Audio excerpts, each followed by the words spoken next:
Saudi আরবে যারা final exit নিয়ে দূতাবাস থেকে দেশে যেতে চান তাদের জন্য আজকের ভিডিওটা দেখলে আপনারা বুঝতে পারবেন বাংলাদেশ এম্বাসি থেকে কিভাবে আপনারা এক্সিট নিয়ে দেশে যেতে পারবেন। যাদের আকামা নাই, আকামার মেয়াদ নাই, হুরুপ খুরুপ আছে, শুধু তারা মাত্র আজকের ভিডিওটি দেখবেন। ভিডিওটি শেয়ার করে মনোযোগ সহকারে দেখুন ভিডিওটি। তো হ্যালো দেশবাসী, আমি একজন সৌদি আরব প্রবাসী, তো আশা করছি সবাই ভালো আছেন। আজকের ভিডিওতে আপনাদেরকে দেখাবো সৌদি আরব থেকে আপনারা যারা ফাইনাল এক্সিট নিয়ে দেশে যেতে চান, যাদের হুরুপ খুরুপ আছেন, শুধুমাত্র তাদেরকেই আজকে হেল্প করার জন্য চেষ্টা করব। তো যাদের আকামাতে এক্সপায়ার, আকামার মেয়াদ নাই বা হুরুপ আছে, খুরুপ আছে, তারা কিভাবে দেশে যাবেন।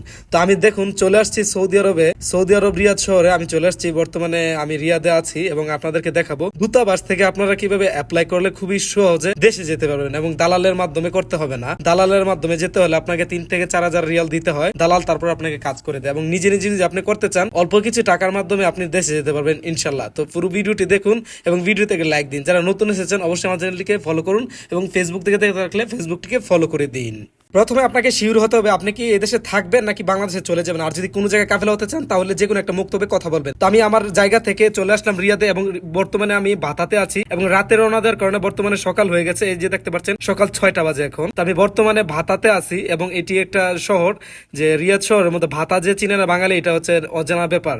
বর্তমানে সকাল হওয়ার কারণে আশেপাশের যত দোকানপাট গুলো আছে সবগুলোই বন্ধ এবং আমরা একদম সকালবেলা এসে পড়েছি, কারণ রাতের বেলা আমরা রওনা দিছি। আমরা থাকি অনেক দূরে রিয়াদ থেকে, তো আসার কারণে আমাদের 6-7 ঘন্টা লাগছে এই জায়গায় আসতে। তো বর্তমানে রিয়াদ ভাতাতে আসি এবং এখানে অপেক্ষা করছি সব দোকানপাট খোলার জন্য। তো এটা হচ্ছে একটা জায়গা, যে জায়গাতে আসার পর এটা হচ্ছে জিন মসজিদ। এখানে আসার পরে সকালবেলা আমরা মুখ টুক ধুইলাম এবং ওয়াশরুমে গিয়ে আমরা হাম্মাম থেকে পরিষ্কার হলাম, কেননা ভাতা সবকিছু বন্ধ। মনে রাখবেন সকালবেলা আসলে সবকিছু বন্ধ, 9টার আগে ভাতাতে কোনো কিছু খোলা পাবেন না। তো জিন মসজিদে আসার পরে এখানে আমরা হাম্মাম খোলা পাইছি, বাট এখানে আমরা সবকিছু করতে পারছি। তো আপনারা আসার পরে এগুলো খেয়াল রাখবেন।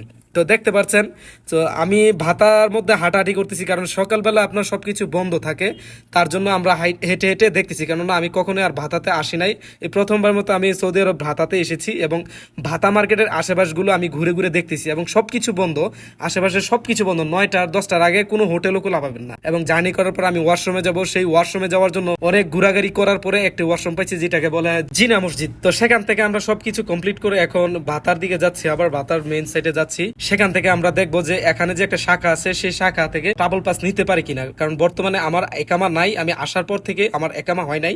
তো সেজন্য আমরা আজকে ফাইনাল এক্সিট নেওয়ার জন্য রিয়াদ শহর এসে পড়েছি এবং ভাতাতে আছি। এখানে এসে জানতে পারলাম যেটা শাখা থেকে আউট পাস নেওয়া যায় না, সেখানে শুধু শাখার মধ্যে পাসপোর্ট জমা দেওয়া যায়। তো সেখান থেকে আমরা এখন চলে যাব, আমরা রিয়াদের যে মেইন দূতাবাস সেখানে যেতে হবে।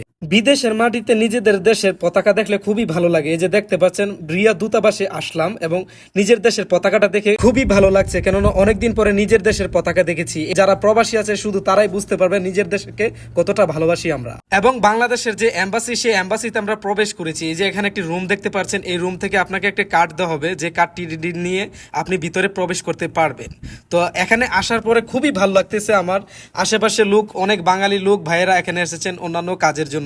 তো এখানে আসার পরে আমার খুব ভালো লাগতেছে এবং আমার পিছনে দেখতে পাচ্ছেন বাংলাদেশের পতাকা, যে পতাকা দেখলে আমার শরীরের পশমগুলো দাঁড় হয়ে যায় এবং আশা করছি আপনারাও বাংলাদেশকে অনেক ভালোবাসেন। তো দেখুন আমরা ভিতরে প্রবেশ করলাম এবং হাতে একটি দেখতে পাচ্ছেন কার্ড, যে কার্ড সিরিয়াল নাম্বার দেওয়া হয়েছে। সো এটা আমাকে ওইখান থেকে দিয়ে আমাকে ভিতরে পাঠানো হয়েছে। অবশ্যই আপনার সাথে আপনার পাসপোর্টটি থাকতে হবে। যদি আপনার কাছে পাসপোর্টটি থাকে তাহলে পাসপোর্টের একটি ফটোকপি, একামার একটি ফটোকপি। যদি আপনার একামা না থাকে তাহলে আপনার ভিসার একটি ফটোকপি। তো দেখতে পাচ্ছেন এখানে চলে এসেছি, যে দেখুন এখানে ফটোকপি করা হয়। যদি আপনি ভুলে যান ফটোকপি করার জন্য, এখান থেকে আপনি ফটোকপি করতে পারবেন। এগুলো নিয়ে আপনি 1 নাম্বার কাউন্টারে দাঁড়াতে হবে, যত মানুষ আছে সব সিরিয়ালে দাঁড়াতে হবে। আপনার 1 নাম্বার কাউন্টার হচ্ছে আপনি জমা দিবেন এবং 2 নাম্বার কাউন্টার যেটা আছে সেখানে আপনি তথ্য নিতে পারবেন। মনে করেন আপনি 1 মাস আগে জমা দিয়েছেন, আপনাকে রেগুলার ডেট দেওয়া হয়েছে, সেই ডেটের মাধ্যমে আপনি আসে এবং 2য় নাম্বার কাউন্টারে আপনি জিজ্ঞাসা করবেন আপনার ফোন নাম্বার দিয়ে, এবং নতুন কোনো আপডেট থাকলে ওনারা সেটা জানিয়ে দেবেন। এবং আপনার যদি ফাইনাল এক্সিট লেগে যায় অথবা খুরুজ লেগে গেলে আপনি আপনার অপশন থেকেও দেখতে পারবেন এবং সেখান থেকে আপনি প্রিন্টটি ডাউনলোড করে টিকিট কেটে দেশে চলে যেতে পারবেন যদি আপনার মোবাইলে মেসেজ না আসে। তো আমি আজকে জমা দেওয়ার কারণে আমার কফিল হচ্ছে দোয়াদমির, তো আমাকে পেপার গুলো রেডি করে ভাইরা দিয়ে দিচ্ছে। আমাকে বলছে আপনি অপেক্ষা করেন, আপনাকে পেপার বানিয়ে দেওয়া হচ্ছে। আপনি সেখান থেকে আপনি মুক্তবা মেলে যাবেন, মুক্তবালা মেল থেকে আপনাকে আপনাকে সিগনেচার এবং একটা স্ট্যাম্প লাগিয়ে দিলে আপনি টিকিট কেটে দেশে চলে যেতে পারবেন। তো ফাইনালি ওনারা পেপার বানিয়ে আমাকে দিয়ে দিয়েছেন এবং পেপার নিয়ে আমি চলে আসছি এবং দেখা যাবে আমার কতদিন লাগে আপনাদেরকে জানাবো,